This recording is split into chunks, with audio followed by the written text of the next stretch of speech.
again, Aquarius, it's Dadhichi here from astrology.com.au. It's the month of July 2019.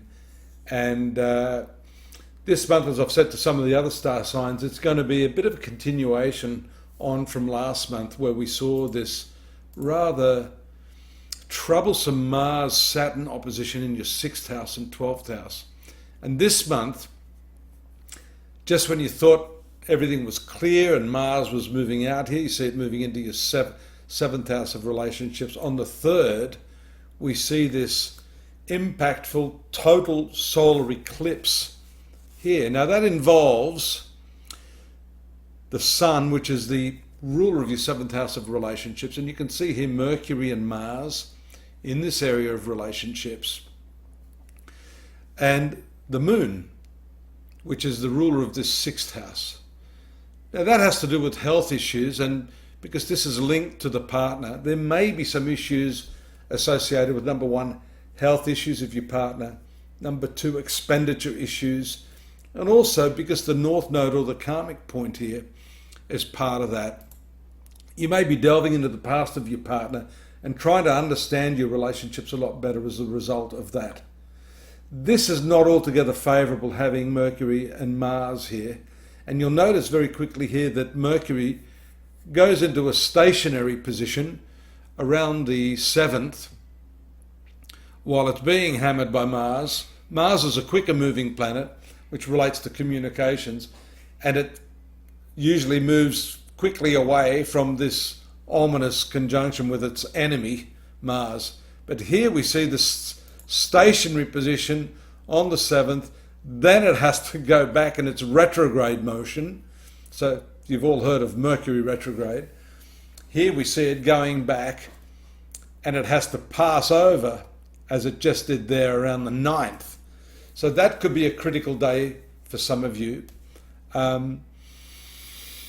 And it's best to maybe not enter into argument, or if you're making plans or negotiating something, because this is also business partnerships, then you need to be careful of the documentation and the fine print. We see that against the backdrop of this Neptune in your 2nd house of finances. Moon up here around the 13th moves into I'm going to give you some good news, a favourable conjunction there in the 11th house with Jupiter, which is always great for social activities and also profitability if you're running business. Speaking of business, notice how many of these planets right now are retrograde. Look at them here: Mercury retrograde, Jupiter retrograde, Saturn and Pluto.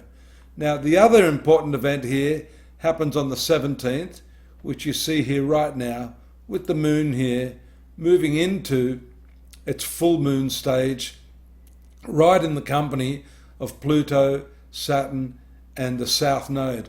We talked a lot about this 6th house, 12th house stuff last month, which has to do with service, with giving of yourself in a compassionate way. But you also have to be careful of that, because here there may be some compulsion, or maybe a habit that you've developed in trying to help others, only to find that you're the one that's going into debt. Your really favourable planet, Venus, which rules your 9th house of luck, your 4th house of family and assets, is here in this troublesome 6th house area. And you notice here that it's coming into the contact with North Node, which shows some big lessons that are having to be learned all through this area of your life. Now the 6th house is also to do with your workplace activities, your co-workers, the people that you actually collaborate with. So it's important for you to understand your place with them. Yes, you have to work in the context of a team situation, but by the same token, you don't want to become the sacrificial victim here. And that's precisely what we're seeing here with all this opposition. We see the full moon here. And so you need to be very, very careful that you don't become the person who is the doormat for everyone else, picking up after them. So these are all important transits that indicate big lessons are being learned now. And because Pluto's involved too, there's a lot of elimination going on here, eliminating what I call the unnecessary. Of course, these planets too, Mercury going back into the 6th house around the 18th, 19th, 20th, shows us that you have to revise some of your work, because this has to do with the quality of your work, the output of your work, not only the type of people that you're working with. So I always say to people, it's better to do the job properly, even if it takes a little bit longer. But here we see Mercury is probably labouring. That's a nice contact with Venus, makes you poetic, and it gives you the opportunity to collaborate with others in a much more conducive fashion. The unstable moon down here around the 25th and 26th is in your domestic sphere, also being challenged by Mars up here in the 7th house. So that could be a rather argumentative period as well, or a circumstance which is unable to be fathomed because of changing sort of people's opinions or schedules. 5th house here is love affairs. There's a little bit of good news for you, but a little bit excessive too because of the opposition to Jupiter here. Health issues when the moon transits into this 6th house are also something that you need to look out for. That could also relate to high expenses, 6th house, 12th house debts and expenses. Be a little bit more careful in the way you deal with things. You'll notice that things on the very last day of the month start to get back into order when Mercury goes into its stationary position, which means it's getting ready to go direct.